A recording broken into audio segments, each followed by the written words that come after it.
राधे सभी कृष्णर्स को अविश्वास में आपका स्वागत है। और अविश्वास के सभी वीडियोस को देखने के लिए, कानूनन से रिलेटेड सभी वीडियो को देखने के लिए सब्सक्राइब कीजिए अविश्वास और बेल बटन दबाना ना भूलें। नमस्कार, राधे राधे सभी कृष्णर्स को। मैं शिवानी आप सभी का स्वागत करती हूँ मेरे चैनल अविश्वास में। तो आज हम बात करेंगे कार्तिक पूर्णिमा के बारे में कि कार्तिक पूर्णिमा का क्या महत्व है और कब व्रत करना है, कब आपने कार्तिक स्नान करना है। तो सर्वप्रथम मैं आपको बता दूं, कोई भी पूर्णिमा होती है वह श्री हरि विष्णु और माँ लक्ष्मी के लिए होती है। जो हम व्रत करते हैं वो श्री हरि विष्णु और माँ लक्ष्मी जी के लिए करते हैं, उनको प्रसन्न करने के लिए करते हैं। तो कार्तिक पूर्णिमा और पूर्णिमाओं की तरह तो महत्व रखती ही है। इसी के साथ साथ मैं बता दूं कि कार्तिक पूर्णिमा पर हमारे जो श्री हरि विष्णु है उन्होंने मत्स्य अवतार लिया था, तो इसके कारण भी इसका बहुत महत्व है। भगवान कार्तिकेय की पूजा इस दिन होती है क्योंकि कार्तिक मास है, तो भगवान कार्तिकेय का मास है और ये कार्तिक मास श्री हरि विष्णु को बहुत प्रिय है। तो पूरे कार्तिक मास ही श्री हरि विष्णु की बहुत पूजा होती है, पूजा अर्चना किया जाता है। बहुत महत्व है कार्तिक मास का। और इस दिन कार्तिक पूर्णिमा के दिन कार्तिकेय भगवान की भी पूजा की जाती है। और इस पूर्णिमा को त्रिपुरा पूर्णिमा भी कहा जाता है क्योंकि त्रिपुरासुर का संहार जो है हमारे श्री महादेव जी ने किया था, हमारे भोले बाबा जी ने किया था, जिसके कारण उनको त्रिपुरारी भी कहा जाता है क्योंकि उन्होंने त्रिपुरासुर का वध किया, उनका संहार किया, जिसके कारण हम इस दिन महादेव जी की भी पूजा करते हैं।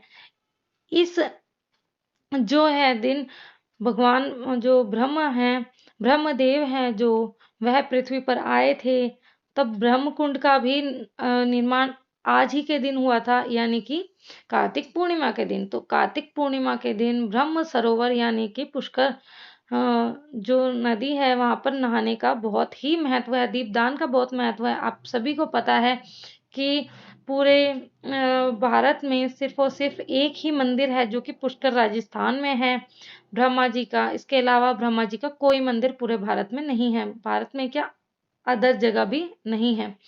तो ये दो चीजें होती हैं कि आपको भगवान विष्णु की पूजा क्यों करनी है और महादेव जी की पूजा क्यों करनी है। एक तरीके से आप सुबह उठेंगे नहा धो करके, आपको यानी कि स्नान करना है, आपको पवित्र नदी में स्नान करना है। तो कोरोना के चलते तो पवित्र जो नदियां हैं उनमें स्नान नहीं हो सकता है। तो आपको उसके लिए क्या करना है कि अपने जल में गंगा जल मिला करके आपने स्नान करना है, गंगा जल या जमुना जल मिला करके स्नान करना है, या किसी भी पवित्र नदी का जल आप मिला सकते हैं। कुछ भी नहीं है तो आप उसमें तुलसी पत्र मिला करके आपको स्नान करना है। इसके बाद आपने पीले वस्त्र धारण करने हैं हो सके तो। उसके बाद आपको पूजा करनी है अपने घर के मंदिर में। चौकी लगाकर भी कई लोग पूजा करते हैं पूर्णिमा वाले दिन।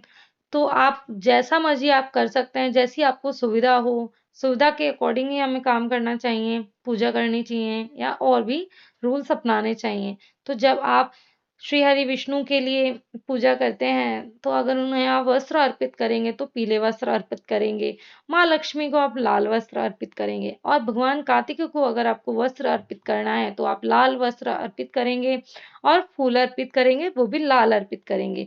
जो हमारे श्री हरि विष्णु हैं उनको कमल और माँ लक्ष्मी को भी कमल और श्री हरि विष्णु को पीले फूलों का जो हार भी पहना आप सकते हैं क्योंकि श्री हरि विष्णु को पीला रंग अति प्रिय है और भगवान कार्तिकेय को लाल रंग। तो भगवान कार्तिकेय को आप लगाएंगे गुड़ का भोग। इस दिन आप हमारे महादेव जी हैं जो उनको प्रसन्न करने के लिए उनका शहद अभिषेक भी कर सकते हैं।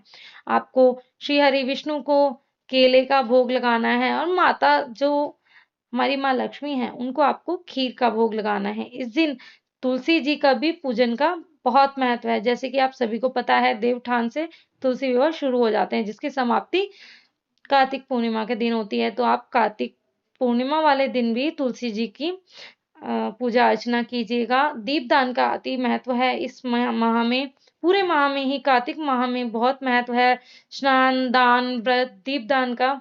तो आप अगर पूरे महीने भी कुछ नहीं कर पाए हैं तो कोई दिक्कत नहीं है, आप पूरे महीने के हिसाब के 30 बाती का दिया, यानी कि जैसे कि हमारे कलावे में भी कई तार होते हैं और सूत का आप धागा ले सकते हैं, उसके कई तार आप गिन लीजिए।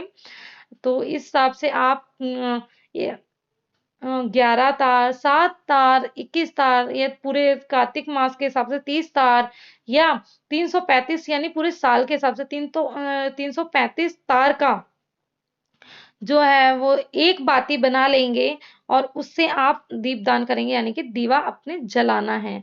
दीपदान का महत्व बहुत है। दीपदान कई लोग नहीं समझते हैं, तो दिया जलाने को दीपदान कहा जाता है।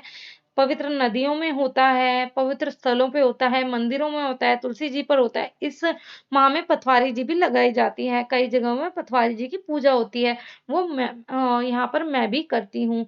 तो आपको जो व्रत करना है, कार्तिक मास में जो पूर्णिमा है, ये कार्तिक पूर्णिमा का वह होगा आपका 29 तारीख, यानी दिन रविवार का 12:49 से पूर्णिमा लग रही है, जो कि सोमवार यानी 30 नवंबर को 3 बजे दोपहर में खत्म हो रही है, जिसके चलते आपको व्रत 29 को ही करना है, क्योंकि जो पूर्णिमा का चांद है जिसको आप अर्घ देंगे वो 29 को ही निकलेगा। तो आपको 29 को व्रत करना है। रात में आपने चंद्र जी को जो जल चढ़ाना है, उसमें जल में आप थोड़ा सा शक्कर और दूध मिला करके जो अर्घ देंगे, क्योंकि चंद्र देव का भी दिन है पूर्णिमा। पूर्णिमा पे खीर भी बनाई जाती है। मैं तो हर पूर्णिमा पर ही बनाती हूँ। कई लोग शरद पूर्णिमा पर ही बनाते हैं खीर, बट आपको हर पूर्णिमा पे खीर बनाना चाहिए, क्योंकि माँ लक्ष्मी को भी अति प्रिय है, श्री हरि विष्णु को भी अति प्रिय है। वहीं हम कहते हैं कि चंद्रमा की जो सारी पॉजिटिविटी है वो है इस खीर में आ जाती है। तो क्योंकि कई कलाओं से युक्त पूर्णिमा के दिन जो माना जाता है, चंद्रमा आप देखेंगे कि एक पूर्णिमा के दिन ही जो चंद्रमा है वो पूरी गोलाई में होता है, पूरा फॉर्म में होता है उस दिन। तो आपको उस दिन खीर ज़रूर बनानी चाहिए और चंद्र की पूजा भी ज़रूर करनी चाहिए, जिससे आपका चंद्र भी स्ट्रॉन्ग होता है। इस महीने आपको दान करना चाहिए, आपको ब्रह्मचर्य का पालन करना चाहिए, तामसिक भोजन आपको अवॉइड करना चाहिए। तो अगर आप दान करें तो आप आंवला का, केले का, गन्ने का, कपड़ों का, स्टेशनरी के सामानों का, यानी कि पढ़ाई-लिखाई से जुड़ी चीज़ों का, क्योंकि जब आप बच्चों को पढ़ाई-लिखाई की चीज़ें देते हैं तो श्री हरि विष्णु बहुत खुश होते हैं। माँ लक्ष्मी भी, माँ सरस्वती भी बहुत खुश होती हैं। तो आप ऐसा भी कर सकते हैं। और आप कंबल दे सकते हैं, जैसे कि ठंडियाँ हैं, जो भी ठंडियों में चीज़ें लोगों के काम आएँ। आप दवाइयों का दान कर सकते हैं, वह दान भी सबसे अच्छा है कि आप किसी मरीज़ के लिए कुछ अच्छा कर रहे हैं, तो आप इस तरीके से दान कर सकते हैं। पवित्र नदियों में हो सके तो जाना अवॉइड करें, क्योंकि अभी कोरोना है, तो आपको अपनी सेफ्टी के साथ-साथ औरों की भी सेफ्टी देखनी है और औरों की सेफ्टी के साथ-साथ अपनी सेफ्टी भी देखनी है। आँखें बंद करके किसी भी चीज़ को ना करें, जैसे कि आँखें बंद करके आप पहुँच जा रहे हैं कि नहीं जी, गंगा स्नान है, कार्तिक स्नान है, हमने जाना ही जाना है, तो भई देखो, आप सेफ्टी पहले है, हर चीज़ बाद में है। भगवान आपका मन देख रहे हैं, आपकी भावनाएँ देख रहे हैं। साफ शुद्ध मन से आप कीजिए और ठाकुर जी की जो सेवा कर रहे हैं, वह ठाकुर जी को इस दिन पंचामृत स्नान ज़रूर कराएँ। हो सके तो आप उनके जो पीले वस्त्र ज़रूर पहनाएँ इस दिन। तो काफ़ी सारी चीज़ें हैं जो आपको कार्तिक पूर्णिमा के दिन करनी होती है, और अभी आधा-आधा दिन पड़ रहा है, तो आप 29 तारीख को व्रत करके बाकी आप स्नान की विधि आप 30 तारीख को कर सकते हैं। जिन्होंने देवउठान बनाया है, यानी देव उठाए हैं, तो वह देव स्नान जो करवाएँगे, वो आप उस दिन करवाएँगे।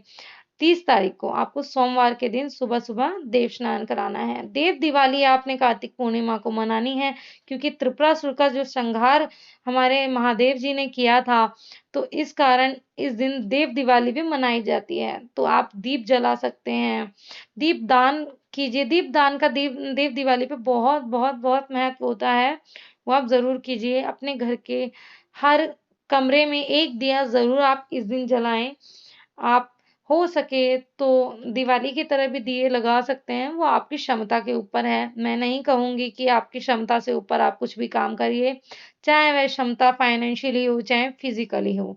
आप उसी के अकॉर्डिंग काम करिए। ऐसा ना हो कि आप काम करें और फिर पछताएँ। और जो भी लड्डू गोपाल जी की सेवा करते हैं, अगर वो माखन मिश्री डेली भी नहीं देते हैं, मैं आपको बार-बार कहूँगी, तो आप इस दिन यानी पूर्णिमा के दिन और एकादशी के दिन वीरवार को या कोई वार त्योहार उनको ज़रूर, ज़रूर, ज़रूर आप माखन मिश्री का भोग लगाएँ। हो सके तो केले का भोग ज़रूर आप पूर्णिमा के दिन उनको लगाएँ। खीर का भोग लगाएँ, क्योंकि माँ लक्ष्मी को प्रिय है, श्री हरि विष्णु को प्रिय है, तो हमारे जो कृष्ण है वह भी श्री हरि विष्णु का यानी नारायण का अवतार है, तो उनको भी बहुत ही प्रिय है। तो आप इस तरीके से कार्तिक पूर्णिमा मना सकते हैं। मैंने बहुत ही शॉर्ट्स में आप सभी को समझाने की कोशिश की है। अगर वीडियो अच्छा लगे तो लाइक कीजिए, वीडियो को शेयर कीजिए, चैनल को सब्सक्राइब कीजिए और कमेंट करना ना भूलें कि आपको वीडियो कैसा लगा। अगर वीडियो अच्छा लगा तो कमेंट बॉक्स में राधे राधे आप ज़रूर लिखें। इसी के साथ बिहारी जी और राधा रानी सभी पर कृपा बनाए रखें। कार्तिक मास जाते जाते आप सभी के जीवन में बहुत सारी खुशियां लाए और सबको सुख समृद्धि संपन्न करे। इसी के साथ राधे राधे।